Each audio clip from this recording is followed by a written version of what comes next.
కానీ ముఖ్యమంత్రి గారు ఏమంటున్నారు? 1100 కాదు, 1,50,000 కోట్లు. 1,50,000 కోట్లు అంట. దేనికయ్యా ఖర్చు ముఖ్యమంత్రి 1,50,000 కోట్లు అంటే ఒక్కడు సమాధానం చెప్పడు.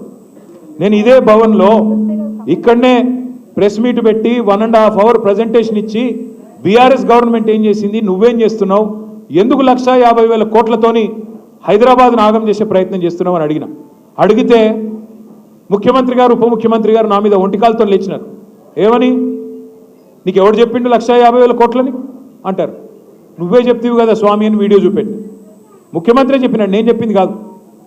ఏప్రిల్లోనేమో రేవంత్ రెడ్డి 50,000 కోట్లతో మూసి శుద్ధి అన్నాడు. తెల్లారో మర్నాడో మే నెలలో జూపల్లి కృష్ణారావు గారు పర్యాటక శాఖ మంత్రి 50,000 కోట్లు కాదు 70,000 కోట్లతోని మూసి అన్నాడు. జూలై వచ్చింది. జూలై రాగానే మళ్ళీ ముఖ్యమంత్రి గారికి ఏమైందో తెలియదు. గోపన్పల్లిలో మనం కట్టిన బ్రిడ్జు ఆయన వచ్చి రిబ్బన్ కట్ చేసినాడు. సంతోషం. వచ్చి అక్కడ స్పీచ్ ఇస్తాడు. 1,50,000 కోట్లతో మూసి అభివృద్ధి అన్నాడు. ఇవాళ అదే ముఖ్యమంత్రి ఏమంటాడు? ఎవరన్నారు మీకు ఏడికెళ్ళి వచ్చింది నెంబర్ అంటాడు. అరే నువ్వే చెప్పినావు స్వామి చూడు అంటే నేను చెప్పలేదు అన్నాడు. మళ్ళీ కరెక్ట్గా 4 రోజులకి, మరీ సరిగ్గా 4 రోజులకి ముఖ్యమంత్రి గారు ఒక పుస్తకం రిలీజ్ చేసినాడు ప్రభుత్వం తరఫున, తెలంగాణ గ్రోత్ స్టోరీ అని. అందులో ఏం రాస్తుంది? 1,50,000 కోట్లతో మూసి అభివృద్ధి చేస్తామని రాస్తుంది. మేము అడుగుతా ఉన్నాం, మొన్నటి నుంచి నిలదీస్తా ఉన్నాం. దేనికోసం 1,50,000 కోట్లు? ఎవడి కోసం? 1,100 కోట్లతో తెచ్చేస్తే మూసి పునరుజ్జీవం అయిపోద్ది కదా అంటే వాళ్ళు చెప్పే కారణాలు ఎంత వింతగా ఉన్నాయో ఒక్క నిమిషం మీకు చెప్తాను. వాళ్ళు ఏమంటారు? మూసి పక్కల 2 పక్కల బఫర్ జోన్ ఉన్నది, బఫర్ జోన్లో ఉన్న వాళ్ళను ఎలగొడతాం, ఖాళీ చేస్తాం. నేను ఇవాళ ఇక్కడికి వచ్చిన మా ఆడబిడ్డలను అన్నదమ్ముల్ని ఒక్కటే మాట ఆలోచించమని కోరుతున్నా. మీరే రిజిస్ట్రేషన్లు చేస్తురి బఫర్ జోన్లో, మీరే పర్మిషన్లు ఇస్తురి, మీరే ట్యాక్స్ కట్టించుకుంటురి, మీరే ఇన్ని రోజులు ప్రాపర్టీ ట్యాక్స్ వసూలు చేస్తురి, మీరే రోడ్లు వేస్తురి, మీరే గవర్నమెంట్గా మోరీలు కడుతురి. ఇవాళ వచ్చి అక్కడ ఉన్న ఒక మల్లయ్య గారి ఇల్లేమో అల్లకెళ్ళి మురికి నీరు వస్తుంది, బఫర్ జోన్లో ఉన్నది, మూసి చెడిపోతుంది, కాబట్టి మల్లయ్య ఇల్లు కూలగొట్టాలి. మరి నేను అడుగుతా ఉన్నా ముఖ్యమంత్రి, మల్లయ్య ఇల్లు కూలగొడతావు, మరి రేపు బఫర్ జోన్లో నువ్వే ఒక పెద్ద రియల్ ఎస్టేట్ కంపెనీకి వాడికి ఇచ్చి వాడు మాల్ కడతాడు, మల్లయ్య ఇల్లు కూలగొట్టి మాల్ కడతాడు. మల్లయ్య ఇంట్లోకి వెళ్ళేమో మురికి నీరు వస్తుంది, మాల్లోకి వెళ్ళేమో సుగంధం వస్తుందా? మాల్లో కూడా అదే మురికి నీరు కదా వచ్చేది. ఇంకా మల్లయ్య ఇంట్లోకి వెళ్ళి వచ్చిన దానికంటే 1000 రెట్లు ఎక్కువ వస్తుంది. కానీ అది బాగట, ఇది బాగా కాదంట. నేను అందుకే అడుగుతా ఉన్నా ముఖ్యమంత్రి, సమాధానం చెప్పు. బఫర్లో మల్లయ్య ఇల్లు ఉండకూడదు ఎట్లా, మాల్ ఉంటుంది ఎట్లా? సమాధానం చెప్పు. ఎవడి కోసం 1,50,000 కోట్లు పెడతానంటున్నావు? దేనికోసం పెడతానంటున్నావు? మాకు అర్థమవుతున్నది. మూసీమే లూటో ఢిల్లీమే బాటో, మూసీలో లూటో ఢిల్లీమే బాటో. ఎందుకు?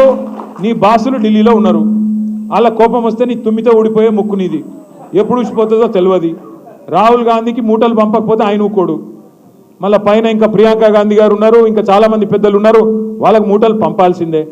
పంపాలి అంటే మీకు తెలుసు, కోకాపేట ఇక్కడ మీకు యాదకుండాల రాజేంద్ర నగర్లో కోకాపేట ఉన్నది.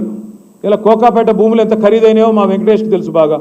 ఖానాపూర్లకు, కోకాపేటలకు, నార్సింగోళ్లకు, మణికొండలకు మీకే తెలుసు భూముల విలువ ఆనాడు ఎంత, 2014లో ఈరోజు ఎంత. అయితే విచిత్రం ఏంటంటే మాకు ఎక్కడ ఆశ్చర్యం అనిపిస్తుంది అంటే, కోకాపేటలో ఆనాడు కొన్ని భూములు నియోపోలిస్ అని పెట్టి దాన్ని ఆ మూవీ టవర్స్ పక్కన డెవలప్మెంట్ చేసి, గతంలో కాంగ్రెస్ ప్రభుత్వం కూడా వేలం వేసింది, గోల్డెన్ మైల్ అనే పేరిట. అప్పుడు వాళ్ళు ఆక్షన్ పెట్టినారు రాజశేఖర రెడ్డి గారి టైంలో. మన ప్రభుత్వం వచ్చినాక పక్కన మనం కూడా రుణమాఫీ అని, సిటీ డెవలప్మెంట్ అని, ఈ ఫ్లైఓవర్లు వీటన్నిటిని కట్టనికే ఆక్షన్ పెట్టినాం, వేలం పెట్టినాం. పారదర్శకంగా వేలం పెడితే ఒక్కో ఎకరం 100 కోట్లకు పోయింది. పోతే దానికి కూడా మమ్మల్ని తిట్టినాడు ఇదే రేవంత్ రెడ్డి. అన్నాడు, ఏమన్నాడు? మీరు కేటీఆర్ అనేవాడు దోపిడిగాడు, స్కామ్ చేసిండు, ఇలా 10,000 కోట్లు నొక్కేసిండు అన్నాడు. ఓఆర్ఆర్ ఉంది కదా, మీ రాజేంద్ర నగర్ మీకు వెళ్ళి పోతుంది కదా ఓఆర్ఆర్. దాన్ని ఏం చేసినాం మనము? 30 సంవత్సరాల కోసం ఒక ప్రైవేట్ వాడికి అప్పజెప్పినాం. అప్పజెప్పి 7,400 కోట్లు వాడిస్తే రాష్ట్ర ఖజానాకి మనం దాన్ని అభివృద్ధి సంక్షేమ కార్యక్రమాలకు వాడుకున్నాం. ఆ రోజు కూడా నా మీద ఆరోపణ చేసిండు రేవంత్ రెడ్డి, 1,00,000 కోట్లు రావాలి మనకి ఓఆర్ఆర్లో, వీళ్ళు అడ్డికి పావుషేర్ అమ్ముకున్నారు అన్నాడు.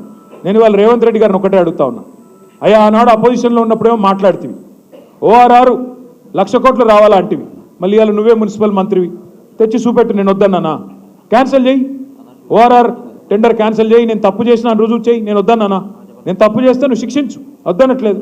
అట్లాగే నువ్వే అంటివి కదా కోకాపేట భూముల స్కామ్లో నేనేదో డబ్బులు దొబ్బినాను, మరి నువ్వెందుకు అమ్ముతున్నావు ఇవాళ భూములు? నేను చేసిన తప్పే అయితే, నేను అందులో స్కామ్ చేసిన మాట వాస్తవమే అయితే, నువ్వు ఆ రోజు వాగిన వాగుడులో అర్థం ఉంటే ఇవాళ ఎందుకు చర్యలు లేవు? ఎందుకు నువ్వు దాని మీద ఎంక్వైరీ చేయట్లేదని అడుగుతా ఉన్నా. ఎందుకు వాటిని రద్దు చేయట్లేదు?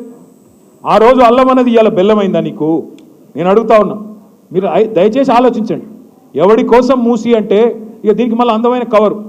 మనం గట్టిగా మాట్లాడి మూసి ఎందుకే నీకు ఢిల్లీలో మూటలు వంచనీక పునరుజ్జీవం చేయాలంటే కేవలం 1,100 కోట్లు సరిపోతుంది కానీ గట్టిగా అడిగితే ఈ మధ్యన కొత్త పల్లె అందుకున్నాడు.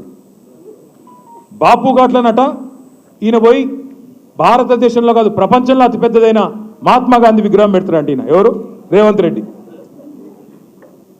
రేవంత్ రెడ్డి గారు మహాత్మా గాంధీ విగ్రహం పెడతాను అనగానే మహాత్మా గాంధీ గారి మన్మడు తుషార్ గాంధీ గారు స్పందించారు.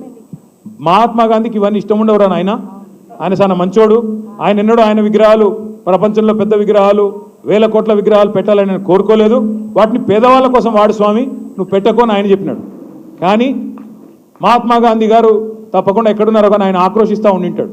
ఎందుకంటే రేవంత్ రెడ్డి గారు గాడ్సే శిష్యుడు. ఆయన నాథురామ్ గాడ్సే RSS వాడు, RSS గాడ్సే గారి శిష్యుడు ఈయన. ఈ వ్యక్తి పేరేమి? రేవంత్ రెడ్డి. ఇవాళ ఎట్లున్నదంటే గాంధీ విగ్రహాన్ని గాడ్సే పెడతానంటే ఒప్పుకుంటామా సార్? నాకు అర్థం కాదు. మనం గాడ్సే లాంటి వాడు, గాడ్సేకి వారసుడు ఈయన వచ్చాట గాంధీ గారి విగ్రహం పెడతాడంట, అది కూడా బాపు ఘాట్లో. రేవంత్ రెడ్డి గారికి నేను ఒకటే చెప్తా ఉన్నా, నువ్వు గాంధీ విగ్రహాన్ని అడ్డం పెట్టుకొని మూసీ ప్రాజెక్టు అని దానికి కలరింగ్ ఇచ్చి మళ్ళీ దానిలో కూడా రేట్లు పెంచి దానిలో కూడా డబ్బులు దొప్పుకుంటానంటే ఇది సమంజసం కాదు. మహాత్మా గాంధీని అడ్డం పెట్టుకొని శిఖండిలాగా నువ్వు వెనకాల ఉండి రాజకీయం చేస్తానంటే మంచిది కాదు. తప్పకుండా ప్రజలకు వాస్తవాలు తెలుస్తూ ఉన్నాయి.